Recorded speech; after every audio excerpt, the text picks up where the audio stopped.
Hi, I'm Nate Seberg, and this is One Day Ahead. Welcome to One Day Ahead. This is the Great Gatsby in 7 minutes. This video is a summary in broad strokes with near criminal oversimplifications. Two things before we start. One, I have a full-blown series that goes super deep on Gatsby. It's chapter-by-chapter summaries and analysis, and we get granular. Second, that series is accompanied by a comprehensive Great Gatsby teaching unit. If you are a teacher looking to tackle this text with your students, check that out. All of it is available at onedayahead.com. Link below. All right, we're burning time. Like and subscribe. Let's go to the summary.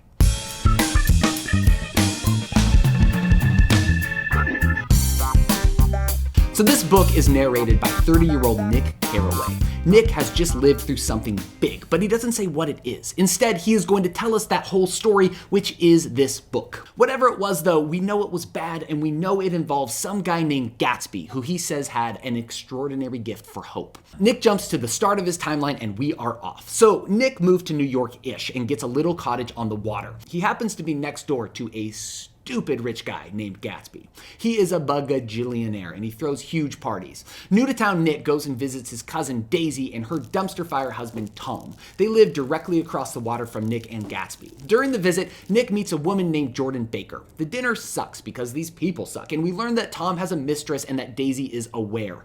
Nick goes home and sees Gatsby come out of his mansion and reach across the bay toward a green light that we later learn is at the end of Daisy's dock. In chapter 2, Nick and Tom are going to New York when Tom makes an unexpected stop and picks up his mistress Myrtle. They go to an apartment, invite friends, get drunk, get rowdy, then Tom breaks Myrtle's nose when she won't stop saying Daisy's name. Nick leaves, but in the elevator he hits on one of the male partygoers who's also leaving. Nick is apparently pretty smooth because the chapter ends with a brief scene featuring Nick in that man's bedroom where he's clad only in his underwear. Plot twist. In chapter 3, it is party time. Nick finally gets invited to one of Gatsby's parties because he's the neighbor, even though they haven't actually met. He goes and it sounds awesome. At the party, Nick runs into Jordan Baker, the friend of Daisy's, and then Nick finally meets Gatsby himself and finds him charming. After making plans to hang out, Gatsby plucks Jordan from the party for a private convo, and when she emerges, she is in a full-on tizzy but won't say why. Chapter 4, Gatsby drives Nick to New York for lunch. He tells his life story, and it is a blend of truth and lies. Later, Nick has tea with Jordan, who tells him about the Gatsby party tizzy conversation from before. I'm skipping a lot of detail here, but through Jordan we learned that years ago, Daisy and Gatsby were in love. She was rich, he was poor, and then he was shipped off to World War I and she married Tom. Nick says it's a strange coincidence that 5 years later they ended up right across the water from each other, and Jordan responds with the stunning, but it wasn't a coincidence at all. Gatsby bought that house so that Daisy would be just across the bay. So that's creepy. It really doesn't come off like a stalkery situation when you read it, but then you think about it for like a second and... Anyway, it turns out all these parties were thrown in the hopes that one day Daisy would just wander in. So Jordan tells him the plan. Gatsby wants Nick to invite both he and Daisy to tea so they can be reunited. This is an insane plan, but there it is. In chapter 5, it's ambush tea time. Gatsby is a train wreck of nerves, and when Daisy turns up, he is a mess. The dude can barely function. Nick leaves the room so that they can say whatever needs to be said. We don't know what it is, but I would have suggested phrases like restraining order or court-mandated psychological evaluation. Anyway, now that Daisy is over the shock and Gatsby has mastered himself again, he takes her on a tour of his mansion, and the chapter ends with Gatsby showing Daisy the shirts he has sent over from London. As he's throwing them down on the bed, Daisy breaks down crying, realizing that her life has been a mistake. She had to choose between marrying for love to a penniless soldier or fulfilling her family's expectations by marrying within her social class. She realizes here, over this shirt confetti, that she could have had both in Gatsby. In chapter 6, Tom and Daisy come to a Gatsby party. Devastatingly for Gatsby, Daisy doesn't enjoy herself. And remember, this whole party, all the parties, have only been about winning Daisy back. After, Gatsby speaks his mind, and we learn how deep this goes. He wanted nothing less of Daisy than that she should go to Tom and say, "I never loved you." After she had obliterated those 3 years with that sentence, they could go back to Louisville and be married from her house, just as if it were 5 years ago.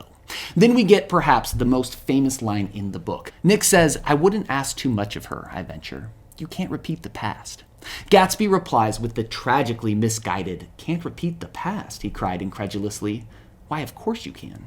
In chapter 7, everything boils over. Nick, Tom, Daisy, Gatsby, and Jordan are together, and Tom has begun to suspect the Daisy-Gatsby affair. Needing to get out, he suggests they drive into New York, and for seriously no reason, he drives Gatsby's ostentatious yellow car, and Gatsby drives his blue coupe. No one knows why. On the way, Tom, Nick, and Jordan stop for gas at Myrtle and her husband Wilson's garage. Wilson has come to suspect that Myrtle is having an affair, but doesn't know it's with Tom. Myrtle sees Tom drive up in the yellow car and thinks Jordan Baker is Tom's wife. So the crew get into New York. Tom confronts Gatsby, they argue, Daisy freaks out, and then ultimately chooses Tom again. To rub in his victory, Tom sends Daisy home with Gatsby in Gatsby's car, and a few minutes later, Tom, Jordan, and Nick follow. As this second crew approaches the garage, they come across an accident. They find Myrtle dead in the street from a hit and run after she ran out in front of a speeding yellow car. Wilson suspects Tom, but then Tom points to his blue car and they flee. At the end of the chapter, Nick connects with Gatsby and learns that they did hit Myrtle after she ran out in front of the car, but that Daisy was driving. Gatsby declares that he will take the fall. In Chapter 8, Nick suggests that Gatsby leave town for a while. He refuses because he is sure Daisy is going to call, then he goes for a swim. The narrative then jumps back to Wilson the night before. He believes Myrtle ran out to talk to her mysterious lover and was killed when he refused to stop. Now he wants vengeance. We don't learn how he traces Gatsby's car yet, but he does. Wilson turns up at Gatsby's house, kills Gatsby in his pool, then shoots himself. Chapter 9, the last chapter, has Nick organizing Gatsby's funeral. Except Gatsby's father and one other, no one comes, even though they all came to his parties. Later, Nick meets Tom and figures out it was Tom who told Wilson who owned the yellow car, never knowing it was really his own wife behind the wheel. The book ends with Nick bringing us back to that moment on the dock with the green light. Gatsby believed in the green light, the orgastic future that year by year receded before us. It eluded us then, but that's no matter. Tomorrow we will run faster, stretch out our arms further, and one fine morning, so we beat on, boats against the current, borne back ceaselessly into the past. And that's The Great Gatsby. Kind of. I skipped a lot. For a full picture, read it. But the next best thing would be to check out my full series where we walk chapter by chapter with summaries, analysis, quotes, and more. Thank you for watching. Don't forget to like, subscribe, and check out my other series. We'll see you next time on One Day Ahead.